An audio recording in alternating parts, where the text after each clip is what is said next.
నమస్కారం ETV news కు స్వాగతం ఈనాటి ముఖ్యాంశాలు తమిళనాట రసవత్తర రాజకీయం శశికళ వెంట అత్యధిక ఎమ్మెల్యేలు మెజార్టీ నిరూపణకు సిద్ధమంటున్న పన్నీర్ సెల్వం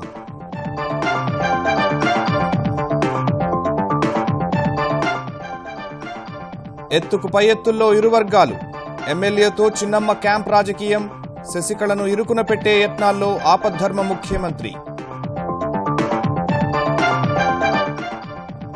గవర్నర్ నిర్ణయంపైనే తమిళనాట ఉత్కంఠ రేపు చెన్నైకి విద్యాసాగర్ రావు రాజకీయ అనిశ్చితికి తెరదించాలని డీఎంకే డిమాండ్ రాజ్యసభలో మన్మోహన్పై మోదీ వ్యంగ్యాస్త్రాలు ఎన్ని ఆరోపణలు వచ్చినా మచ్చపడలేదని ఎద్దేవా నిరసనగా కాంగ్రెస్ వాకౌట్ దేశ న్యాయ చరిత్రలోనే అరుదైన ఘట్టం విచారణకు హాజరు కావాలని కోల్కతా హైకోర్టు జడ్జికి సుప్రీంకోర్టు ధర్మాసనం ఆదేశం అమరావతి కోసం బాండ్ల ద్వారా నిధులు తొలి విడతగా 1000 కోట్ల సేకరణకు సీఆర్డీఏ నిర్ణయం 3 దశల్లో రైతులకిచ్చే లేఅవుట్ల అభివృద్ధి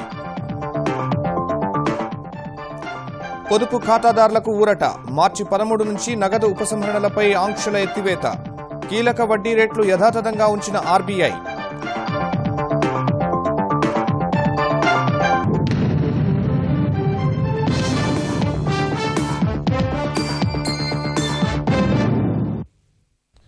అన్నాడీఎంకేలో రాజకీయ సంక్షోభం మరింత ముదురుతోంది తన చేత బలవంతంగా రాజీనామా చేయించారని నిన్న రాత్రి జయలలిత సమాధి వద్ద ప్రకటించి సంచలనం రేపిన ఆపద్ధర్మ ముఖ్యమంత్రి పన్నీర్ సెల్వం శశికళతో అమితుమికి సిద్దమయ్యారు బల పరీక్షకు సై అంటున్నారు పన్నీర్ సెల్వం అనూహ్య తిరుగుబాటు నుంచి తేరుకున్న చిన్నమ్మ శశికళ ఎమ్మెల్యేలందరినీ క్యాంపునకు తరలించారు తనను ముఖ్యమంత్రిగా ప్రకటించకుంటే రాష్ట్రపతి ముందు ఎమ్మెల్యేలతో బల ప్రదర్శన చేయించేందుకు సిద్దమవుతున్నారు రేపు గవర్నర్ విద్యాసాగర్ రావు చెన్నైకు వెళ్లనుండగా ఆయన తీసుకున్న నిర్ణయంపై తీవ్ర ఉత్కంఠగా ఎదురుచూస్తున్నారు సినీ ఫక్కీలో తమిళ రాజకీయాలు శరవేగంగా మారుతున్నాయి అమ్మ సమాధి వద్ద నుంచి తిరుగుబాటు బావుటా ఎగరవేసిన ఆపద్ధర్మ ముఖ్యమంత్రి పన్నీర్ సెల్వం నేడు మరో అడుగు ముందుకేసి చిన్నమ్మ శశికళతో ముఖ్యమంత్రి పదవికి పోటీ పడతానని తెలిపారు జయలలిత మరణంపై సందేహాలున్నట్లు ప్రకటించి ఆపద్ధర్మ ముఖ్యమంత్రి హోదాలో విచారణకు ఆదేశించి శశికళను మరింత ఇరకాటంలోకి నెట్టారు రాత్రి నుంచి జరుగుతున్న పరిణామాలతో ఉలిక్కిపడ్డ శశికళ మొత్తం పార్టీని ఎమ్మెల్యేలను గుప్పిట్లో పెట్టుకున్నారు ఇవాళ పార్టీ కార్యాలయంలో ఆవిడ నిర్వహించిన సమావేశానికి 130 మందికి పైగా అన్నాడీఎంకే ఎమ్మెల్యేలు హాజరయ్యారు వారితో దాదాపు గంటసేపు మాట్లాడిన ఆమె జయ మరణం తర్వాత ముఖ్యమంత్రి పదవి చేపట్టే అవకాశమున్నప్పటికీ పన్నీర్ సెల్వం విధేయతను గుర్తించి ఆయనకు అవకాశం ఇచ్చానని ఆయన మాత్రం పార్టీకి ద్రోహం చేశారని ఆరోపించారు పార్టీని చీల్చేందుకు ప్రతిపక్షాలు చేస్తున్న ప్రయత్నానికి పన్నీర్ అండగా నిలుస్తున్నారని పార్టీని కాపాడుకోవాలని ఉద్వేగంగా అన్నారు நம் எதிரிகளிடமிருந்து புறப்படுகிறது என்றால் என்ன அர்த்தம் நம் எதிரிகள் விரும்பாதது இங்கு நடக்கிறது அதனால் தான் இந்த சலசலப்பு இதற்கெல்லாம் அனைத்து இந்திய அண்ணா திராவிட முன்னேற்ற கழகமும் அஞ்சாது நானும் அஞ்சாது நடந்த சட்டமன்ற உறுப்பினர்களின் கூட்டம் என்பது ரகசிய கூட்டம் அல்ல அது பத்திரிகைகளிலும் ஊடகங்களிலும் வெளிவந்த செய்திதான் அது கடைசி நேரத்தில் தான் தனக்கு தெரிய வந்தது என்பது போன்ற திரு ஓ பன்னீர்செல்வத்தின் பேச்சை யாரும் நம்ப மாட்டார்கள் கட்டாயப்படுத்தினார்கள் என்கிறார் சட்டமன்றத்தில் பேசியது போல் கருத்து வேறு வகையிலும் பரிமாறப்பட்டதா ஆசை காட்டப்பட்டதா தமிழ்நாடு சட்டமன்ற பேரவை திரு ஓ பன்னீர்செல்வத்தை ஆதரித்து துரைமுருகன் பேசும்போது அதற்கு எந்தவித கருத்தையும் தெரிவிக்காமல் அப்போதே திரு ஓ பன்னீர்செல்வம் மௌனம் காத்த செயல் அவர் திமுகவில் ஐக்கியமாகிவிட்டதை అన్నాడీఎంకే శాసనసభ్యుల్లో చాలా మంది మద్దతు తనకుందని పన్నీర్ సెల్వం ప్రకటించిన నేపథ్యంలో శశికళ ముందు జాగ్రత్తగా ఎమ్మెల్యేలను రహస్య ప్రదేశానికి తరలించి క్యాంపు నిర్వహిస్తున్నారు శాసనసభ్యుల మద్దతు తమకున్నప్పటికీ శశికళను ముఖ్యమంత్రి కాకుండా అడ్డుకుంటోందని ఆమె వర్గం భావిస్తోంది ప్రభుత్వ ఏర్పాటుకు గవర్నర్ అంగీకరించకపోతే శాసనసభ్యులతో రాష్ట్రపతి భవన్లోనే ప్రదర్శన చేయించాలనే యోచనలో చిన్నమ్మ ఉన్నారు ఇందులో భాగంగా అన్నాడీఎంకే ఎంపీలు ఢిల్లీకి పయనమయ్యారు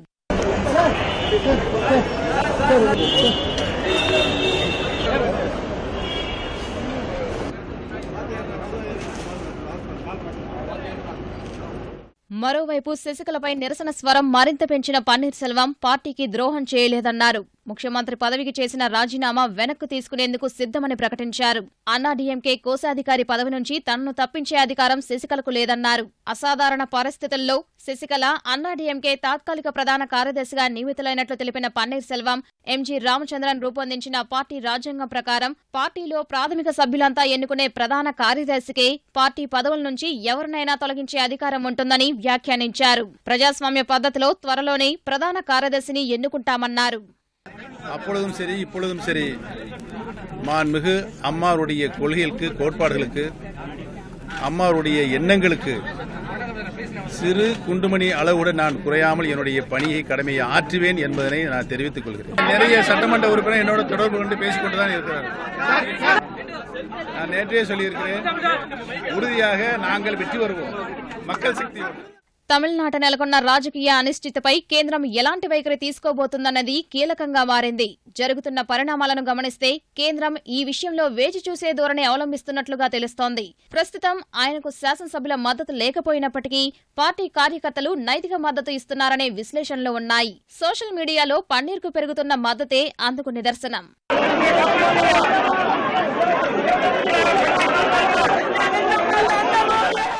తాజా రాజకీయ సంక్షోభంతో అనేక ప్రశ్నలు తలెత్తుతున్నాయి. మళ్లీ తెరపైకి వచ్చిన పన్నీర్ సెల్వం రాజకీయంగా ప్రభావం చూపగలుగుతారా? శాసనసభ్యులు తనకు మద్దతుగా నిలుస్తారని చెబుతున్న ఆపద్ధర్మ ముఖ్యమంత్రి పార్టీని రెండుగా చీలుస్తారా? రాజీనామాను ఉపసంహరించుకుంటానని చెబుతున్న పన్నీర్ సెల్వానికి గవర్నర్ అనుమతిస్తారా? శాసనసభలో బల నిరూపణకు పన్నీర్ సెల్వానికి గవర్నర్ అవకాశమిస్తారా? ప్రతిపక్ష డీఎంకే వైఖరి ఏంటి? పన్నీర్ సెల్వం వెనుక మద్దతుగా నిలుస్తున్న అదృశ్య వ్యక్తులు ఎవరు అనే ప్రశ్నలకు సమాధానం తేలాల్సి ఉంది. అయితే కేంద్రం ఇద్దరు నేతలకు బల నిరూపణకు అవకాశం ఇస్తుందనే ప్రచారం సాగుతోంది. అయితే ఈ మొత్తం వ్యవహారంపై గవర్నర్ నిర్ణయమే కీలకం కాగా రేపు ఆయన చెన్నై వెళ్లనున్నారు. ఈ నేపథ్యంలో దేశ రాజకీయ వర్గాల కన్ను గవర్నర్ విద్యాసాగర్ రావు తీసుకునే నిర్ణయంపైనే కేంద్రీకృతమైంది. అన్నాడీఎంకేలో రగులుకున్న అంతర్గత సంక్షోభంపై రాజకీయ పార్టీలు ఆచితూచి స్పందించాయి. ఈ విషయంలో తమ పార్టీ సహా కేంద్రం జోక్యం లేదని భాజపా స్పష్టం చేసింది. తమిళనాడులో అధికార పక్షాన్ని చీల్చే ఉద్దేశం తమకు లేదన్న డీఎంకే రాజకీయ అనిశ్చితికి గవర్నర్ తెరదించాలని డిమాండ్ చేసింది. అన్నాడీఎంకే పార్టీ అంతర్గత తగాదాల్లో కేంద్రం లేదా భాజపా పాత్ర లేదని కేంద్ర మంత్రి వెంకయ్యనాయుడు వ్యాఖ్యానించారు. తమిళనాడు ముఖ్యమంత్రిగా శశికళ ప్రమాణ స్వీకారంపై రాజ్యాంగం, న్యాయ సలహా ప్రకారం గవర్నర్ నిర్ణయం తీసుకుంటారన్న వెంకయ్య ఇందులో కేంద్ర జోక్యం ఉండదన్నారు. He is examining all aspects according to the media reports. He will take an appropriate decision as per the constitution, as per the legal advice, as per the procedure, as per the precedents earlier. And there is no reason to criticize anybody in this regard. And center has no role to play in this. तो internally ADMK में हो रहे इसके बारे में मुझे कुछ कहना नहीं और इसमें ना सेंटर का ना भाजपा का कोई भूमिका नहीं है. दूसरा, जो राज्यपाल के बारे में लोग जो आरोप कर रहे हैं वो गलत है. అన్నాడీఎంకేలో జరుగుతున్న అంతర్గత పరిణామాలపై తాము జోక్యం చేసుకోబోమని తమిళనాడులో ప్రధాన ప్రతిపక్షమైన డీఎంకే స్పష్టం చేసింది. పన్నీర్ సెల్వం తిరుగుబాటుకు ప్రతిపక్ష డీఎంకేనే కారణమన్న శశికళ ఆరోపణలపై స్పందించిన ప్రతిపక్ష నేత ఎంకే స్టాలిన్ అన్నాడీఎంకేలో అంతర్గత కుమ్ములాట్లు కొత్తేం కాదని, ఇందులోకి తమను లాగడం సరికాదన్నారు. తమపై విమర్శలు మానుకుని పన్నీర్ సెల్వం ఆరోపణలకు శశికళ సమాధానం చెప్పాలని స్టాలిన్ ఆమెకు సూచించారు. మరోవైపు తమిళనాడులో నెలకొన్న రాజకీయ అనిశ్చితికి తెరదించే దిశగా గవర్నర్ ప్రయత్నించాలని డీఎంకే ఎంపీ కనిమొళి అన్నారు. It is very shocking that the chief minister of a state has to come and say something like this. It's completely chaotic and there's so much of uncertainty clouding the government of Tamil Nadu today. The governor should intervene and settle this. DMK has no need to get involved into their inner party politics. తమిళనాడులో రాజకీయ అనిశ్చితి నెలకొన్న నేపథ్యంలో అసెంబ్లీలో బల నిరూపణ జరిగితే ఎలాంటి పరిస్థితులు నెలకొంటాయోనన్నది ఆసక్తికరంగా మారింది. ఉత్తరప్రదేశ్లో 14 ఏళ్ల అభివృద్ధి వనవాసానికి ముగింపు పలికి వికాస యాత్రను ప్రారంభించేందుకు భాజపాను భారీ ఆధిక్యంతో గెలిపించాలని ఓటర్లకు ప్రధాని మోదీ పిలుపునిచ్చారు. ఘజియాబాద్ ఎన్నికల ప్రచార సభలో పాల్గొన్న మోదీ నేరాలకు, అవినీతికి ఆశ్రయమిస్తూ ముఖ్యమంత్రి అఖిలేష్ యూపీని నాశనం చేశారని ధ్వజమెత్తారు. సమాజ్వాదీ పార్టీ పాలనలో యూపీ అన్ని విధాలా వెనుకబడిందని ప్రధాని నరేంద్ర మోదీ విమర్శించారు. ఈ నెల 11న శాసనసభ ఎన్నికల పోలింగ్ జరగనున్న 73 నియోజకవర్గాల్లో గురువారంతో ప్రచార గడువు ముగియనున్న వేళ ఘజియాబాద్లో పరివర్తన్ సంకల్ప్ ర్యాలీ పేరిట భాజపా నిర్వహించిన భారీ బహిరంగ సభలో మోదీ పాల్గొన్నారు. ముఖ్యమంత్రి అఖిలేష్ పాలనలో ఉత్తరప్రదేశ్లో శాంతి భద్రతల పరిస్థితి దారుణంగా మారిందని దుయ్యబట్టారు. సాయంత్రం వేళ ఆడపిల్లలు, మహిళలు కనీసం బయటకు వెళ్లలేని దుస్థితి నెలకొందని మోదీ ఆందోళన వ్యక్తం చేశారు. जब अखिलेश जी मुख्यमंत्री बने हमें लगता था ये नौजवान है, कुछ पढ़ा लिखा है, जरूर कुछ उत्तर प्रदेश में अच्छा करने की कोशिश करेगा, लेकिन 5 साल के भीतर आपने निराश करके रख दिया, उत्तर प्रदेश का विनाश करके रख दिया। आपकी पार्टी के नेताओं ने आश्रय दे के रखा है, गुंडाओं को पाल करके रखा है और उसी का कारण है कि उत्तर प्रदेश का ये हाल करके रखा है। इनको कानून व्यवस्था में सुधार के लिए न उनको चिंता है न उनको जिम्मेवारी लगती है। అవినీతిపై పోరులో ఎంతటి పెద్దవారినైనా వదిలిపెట్టేది లేదని ప్రధాని పునరుద్ఘాటించారు. అవినీతిపై పోరాటానికి ఉత్తరప్రదేశ్ శాసనసభ ఎన్నికలకు ముడిపెడుతూ అక్కడి ఓటర్లను ఆకట్టుకునే ప్రయత్నం చేశారు. दीमक की तरह भ्रष्टाचार ने देश को तबाह करके रख दिया है। इस भ्रष्टाचार से देश को मुक्ति दिलानी चाहिए कि नहीं दिलानी चाहिए? आप मुझे बताइए, क्या ये उत्तर प्रदेश में भ्रष्टाचार चालू रहेगा और मैं दिल्ली में बैठ करके भ्रष्टाचार हटाना चाहूंगा तो जाएगा क्या? जाएगा क्या? तो उत्तर प्रदेश में से भी भ्रष्टाचार हटाना पड़ेगा ना। तो जिनके कारण भ्रष्टाचार आता है उनको भी तो हटाना पड़ेगा कि नहीं पड़ेगा? तो ये सरकार को हटाओगे कि नहीं हटाओगे? उत्तर प्रदेश हिंदुस्तान का उत्तम प्रदेश बन सकता है अगर सही सरकार चुनी जाए तो।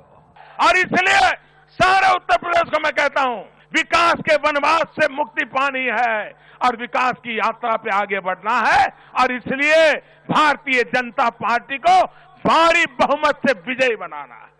ఓటమి భయంతోనే అఖిలేష్ యాదవ్ కాంగ్రెస్తో జట్టు కట్టారని ప్రధాని ఎద్దేవా చేశారు. కేంద్రంలోని ఎన్డీఏ ప్రభుత్వం చేపడుతున్న వేర్వేరు సంక్షేమ కార్యక్రమాల్ని గుర్తు చేసిన ఆయన యూపీ అభివృద్ధికి భాజపా నిర్దేశించుకున్న ప్రణాళికల్ని వివరించారు.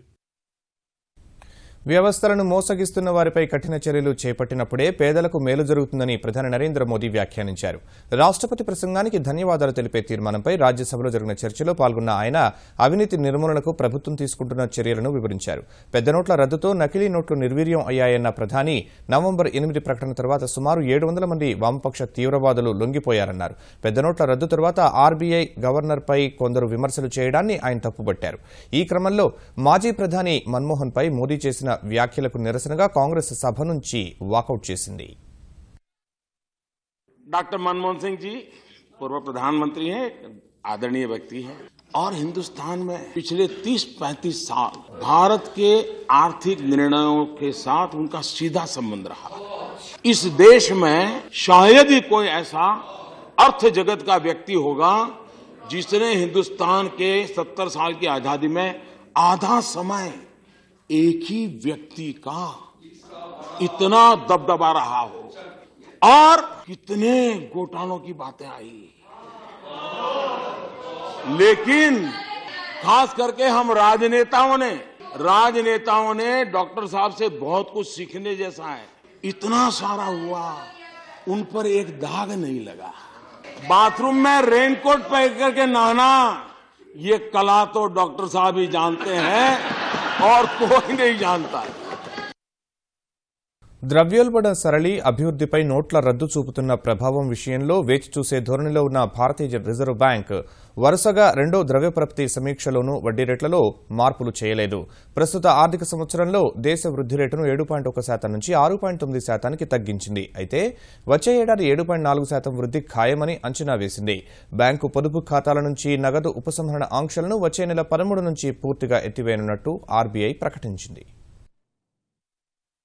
6 సభ్యుల రిజర్వ్ బ్యాంక్ ద్రవ్య పరపతి సమీక్ష కమిటీ వడ్డీ రేట్లను యథాతథంగా కొనసాగించాలని ఏకగ్రీవంగా తీర్మానించింది. రెపో రేటును 6.25%గా కొనసాగించిన ఆర్బీఐ రివర్స్ రెపోను 5.75%గానే కొనసాగిస్తున్నట్టు స్పష్టం చేసింది. ఈ ఆర్థిక సంవత్సరం వృద్ధి రేటు 6.9% ఉంటుందని అంచనా వేసిన కేంద్ర బ్యాంకు 2017-18లో 7.4%కి చేరుతుందని తెలిపింది.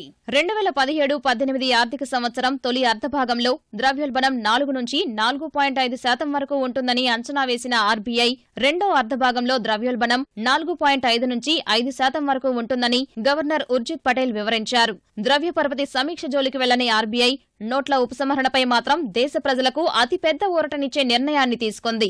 బ్యాంకు ఖాతాలు, ఏటీఎంల నుంచి నగదు తీసుకోవడంలో విధించిన ఆంక్షలను 2 విడతల్లో తొలగిస్తున్నట్లు reserve bank deputy governor R Gandhi తెలిపారు. Effective from 20th February 2017, the limits on cash withdrawals from the savings bank accounts will be enhanced to rupees 50,000 per week from the current limit of 24,000 rupees per week.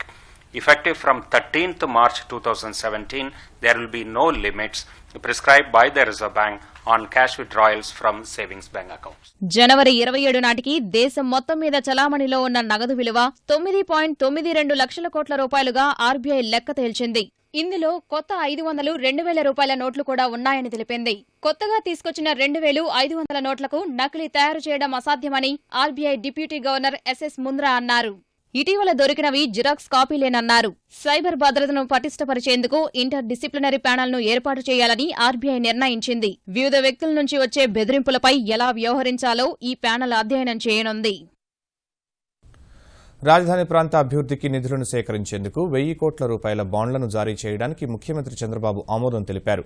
సమీకరణలో భూములు ఇచ్చిన రైతులకు అభివృద్ధి చేసి అందించే ప్రతి ప్లాటుకు ప్రభుత్వమే stamp duty, registration ఖర్చు భరించాలని సీఆర్డీఏపై సమీక్షలో నిర్ణయించారు.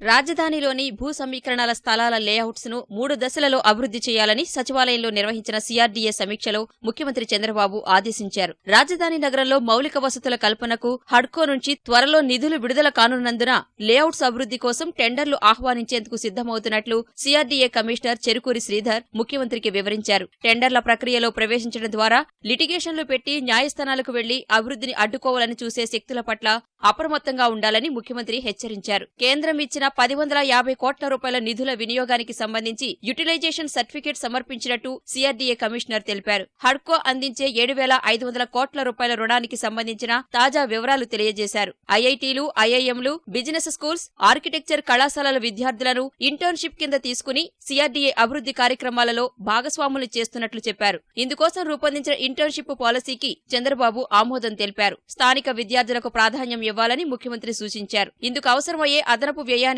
ఆమోదం తెలిపారు. స్విస్ ఛాలెంజ్ విధానంలో అమరావతి పరిధిలోని 6.84 చదరపు కిలోమీటర్ల విస్తీర్ణంలో స్టార్టప్ ఏరియా అభివృద్ధికి ఆమోదం తెలిపారు. 3 జోన్స్ లో 8 విలేజెస్ లో యొక్క రోడ్లు వేయడానికి గానీ, వాటర్ సప్లై గానీ, సివరేజ్ గానీ, స్ట్రాంగ్ వాటర్ గానీ వీటికి అన్నిటికీ అయ్యే కాస్ట్ తీసుకుంటే మొత్తం 2,982 కోట్లు. జోన్ 1కి అయితే 1,014 కోట్లు, జోన్ 2కి 1,126 కోట్లు, జోన్ 3కి 841 కోట్లు. సచివాలయంలో ముఖ్యమంత్రి భవనంపై 18,000 చదరపు అడుగుల విస్తీర్ణంలో కమాండ్ కమ్యూనికేషన్ కేంద్రం నిర్మించనున్నట్లు మంత్రి నారాయణ తెలిపారు. తీర ప్రాంతాన్ని సద్వినియోగం చేసుకుంటూ నౌకాశ్రయాల ఆధారిత అభివృద్ధిని వేగవంతం చేయాలని ముఖ్యమంత్రి ఆదేశించారు. తన అధ్యక్షతన 33 మంది సభ్యులతో ఆంధ్రప్రదేశ్ సాగర్మాల ప్రాజెక్టు కమిటీని ఏర్పాటు చేసిన ఆయన సచివాలయంలో తొలి సమావేశం నిర్వహించారు. అత్యుత్తమ మౌలిక సదుపాయాలను కల్పిస్తే తీర ప్రాంతాన పెద్ద ఎత్తున అభివృద్ధికి ఆస్కారం ఉంటుందన్నారు. ఏపీలో సాగర్మాల పనులు చురుగ్గా సాగేందుకు పోర్టులు, క్లస్టర్ల వారీగా ప్రత్యేక కార్యాచరణ ప్రణాళిక రూపొందించాలన్నారు. ప్రాజెక్టు అమలు, పర్యవేక్షణ, నివేదికల రూపకల్పనకు ప్రతి శాఖ నుంచి ఒక నోడల్ అధికారిని నియమించాలని స్పష్టం చేశారు. విశాఖ పోర్ట్ ట్రస్ట్ నోడల్ ఏజెన్సీగా అంతర్గత జల రవాణా ప్రాజెక్టు అమలు చేస్తామన్నారు. ఇప్పటికే 13 ప్రధాన పోర్టులుండగా వాటికి తోడు 2 పారిశ్రామిక కారిడార్లు, 5 సెజ్లు రానున్నాయన్నారు. కృష్ణపట్నం పోర్టు త్వరలోనే స్పెషల్ ఎంప్లాయ్మెంట్ జోన్ కానుందన్నారు. సాగరమాల కింద విశాఖ పోర్ట్ ట్రస్ట్, ఏపీ సర్కార్ సంయుక్తంగా 1,30,762 కోట్ల విలువైన 90 ప్రాజెక్టు ప్రతిపాదనలు కేంద్రానికి అందించినట్టు ముఖ్యమంత్రి తెలిపారు. వాటి అమలుకు సమగ్ర కార్యాచరణ ప్రణాళిక తయారు చేయాలని, పనుల పురోగతిపై 2 నెలలకోసారి నివేదిక ఇవ్వాలని ఆదేశించారు. తెలుగు రాష్ట్రాల మధ్య జలాల కేటాయింపు వినియోగానికి సంబంధించి నిర్ణయం తీసుకునేందుకు సమావేశమైన కృష్ణానది యాజమాన్య బోర్డు విస్తృత చర్చలు జరిపింది. హైదరాబాద్ ఎర్రమంజిల్ జల సౌధలో బోర్డు చైర్మన్ హెచ్కే హల్దర్ అధ్యక్షతన జరిగిన సమావేశానికి బోర్డు సభ్య కార్యదర్శి సమీర్ చటర్జీ, ఇరు రాష్ట్రాల నీటిపారుదల శాఖ అధికారులు హాజరయ్యారు. గత కేటాయింపులకు అనుగుణంగా జలాలు పంపిణీ చేయాలని ఈ సమావేశంలో తెలంగాణ కోరింది. నీటి పంపిణీ నిష్పత్తి తేలనంత వరకు బోర్డు నిర్వహణ విధి విధానాలను అంగీకరించబోమని తెలిపింది. ఇరు రాష్ట్రాల వాదనలు విన్న బోర్డు తెలంగాణకు 15.5 టీఎంసీలు, ఆంధ్రప్రదేశ్కు 18.5 టీఎంసీల నీరు విడుదల చేయాలని నిర్ణయించింది. వచ్చే సమావేశంలో విధి విధానాలు ఖరారవుతాయన్న చైర్మన్ హల్దర్, ఈ నెల 12 నుంచి 15 వరకు రెండు రాష్ట్రాల్లో బజాజ్ నేతృత్వంలోని 5 సభ్యుల కమిటీ పర్యటిస్తుందన్నారు. పోలవరం, పట్టిసీమ ద్వారా మళ్లిస్తున్న గోదావరి జలాల అంశాన్ని బజాజ్ కమిటీ పరిశీలిస్తుందని వివరించారు. Telemetry set up in the Krishna basin. So we have decided that we will be putting about 47 stations in the entire basin, and maybe in next 6 months all these stations will be in place. And the working manual was thoroughly discussed between the states and KRMB, and finally we have decided most of the issues out of that.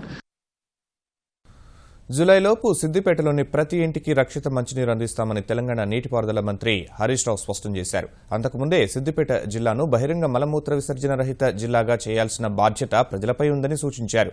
Koheda పరిధిలోని కొండారెడ్డిపల్లెలో పర్యటించిన ఆయన మరుగుదొడ్ల నిర్మాణాన్ని త్వరగా పూర్తి చేస్తే 10 లక్షలతో మహిళా భవనం నిర్మిస్తామని, ఒగ్గుపాగు వాగుపై 3.5 కోట్లతో చెక్ డ్యాం నిర్మిస్తామని హామీ ఇచ్చారు.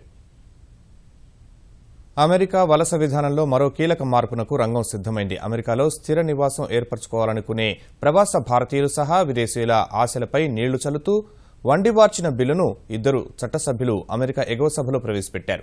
వలసదారుల శాశ్వత నివాసం కోసం ఏటా జారీ చేసే గ్రీన్ కార్డుల సంఖ్య సగానికి తగ్గించాలంటూ బిల్లులో ప్రతిపాదించారు.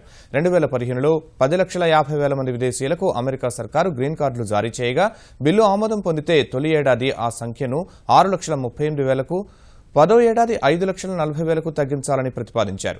శాశ్వత నివాసం కోసం ఏడాదికి 50,000 మంది శరణార్థులకు మాత్రమే అనుమతినివ్వాలని republican senator Tom Cotton, democratic senator David Perdue బిల్లులో పేర్కొన్నారు. వలస విధానంలో సంచలన మార్పులకు శ్రీకారం చుట్టిన ట్రంప్ సర్కారు ఈ బిల్లుకు మద్దతిచ్చే అవకాశం కనిపిస్తోంది. దేశ న్యాయ వ్యవస్థ చరిత్రలో ఎన్నడూ లేని విధంగా హైకోర్టు సిట్టింగ్ జడ్జిని తమ ఎదుట హాజరు కావాలని సుప్రీంకోర్టు ఆదేశించింది. మద్రాస్ హైకోర్టు ప్రధాన న్యాయమూర్తిపై ఆరోపణలు చేస్తూ ప్రధాని కార్యాలయానికి, సీజేఐకు జస్టిస్ కన్నన్ రాశారని చెబుతున్న లేఖలను సుమోటోగా తీసుకున్న సుప్రీం ధర్మాసనం కోర్టు ధిక్కరణ చర్యలు ఎందుకు తీసుకోకూడదో వ్యక్తిగతంగా వివరణ ఇవ్వాలని ఆదేశించింది. అప్పటి వరకు ఆయన్ని విధుల నుంచి తప్పించాలని కోల్కతా హైకోర్టు ప్రధాన న్యాయమూర్తికి సూచించింది. జస్టిస్ కన్నన్ తన వద్ద పెండింగ్లో ఉన్న కేసుల దస్త్రాలన్నీ రిజిస్ట్రార్కు సమర్పించాలని ఆదేశించిన జస్టిస్ జేఎస్ ఖెహార్తో కూడిన 7 సభ్యుల ధర్మాసనం తదుపరి విచారణ ఈ నెల 13కి వాయిదా వేసింది. జస్టిస్ కన్నన్ మద్రాస్ హైకోర్టులో పనిచేస్తున్న సమయంలో ఆయన వ్యవహార శైలిపై అనేక విమర్శలు రాగా కోల్కతా హైకోర్టుకు బదిలీ చేశారు. రిజర్వ్ బ్యాంకు కీలక వడ్డీ రేట్లను యథాతథంగా ఉంచిన వేళ స్టాక్ మార్కెట్లు స్వల్ప నష్టాల్లో ముగిశాయి. గత సెషన్లో 104 పాయింట్లు కోల్పోయిన సెన్సెక్స్ నేడు మరో 45 పాయింట్లు నష్టపోయింది. ఈ ఉదయం 28,386 పాయింట్ల వద్ద ప్రారంభమైన సూచీ ఆరంభంలో 28,392 పాయింట్ల గరిష్ట స్థాయిని తాకింది. అనంతరం ఆసియా విపణుల్లో ప్రతికూల పరిస్థితుల మధ్య హెచ్చుతగ్గులకు లోనైన సూచీ 28,149 పాయింట్ల కనిష్ట స్థాయికి పతనమైంది. తర్వాత కోలుకుని 28,290 వద్ద స్థిరపడింది. జాతీయ స్టాక్ ఎక్స్చేంజ్ సూచీ నిఫ్టీ 1 పాయింట్ లాభంతో 8,769 వద్ద ముగిసింది. ఈటీవీ న్యూస్ సమాప్తం. నమస్కారం.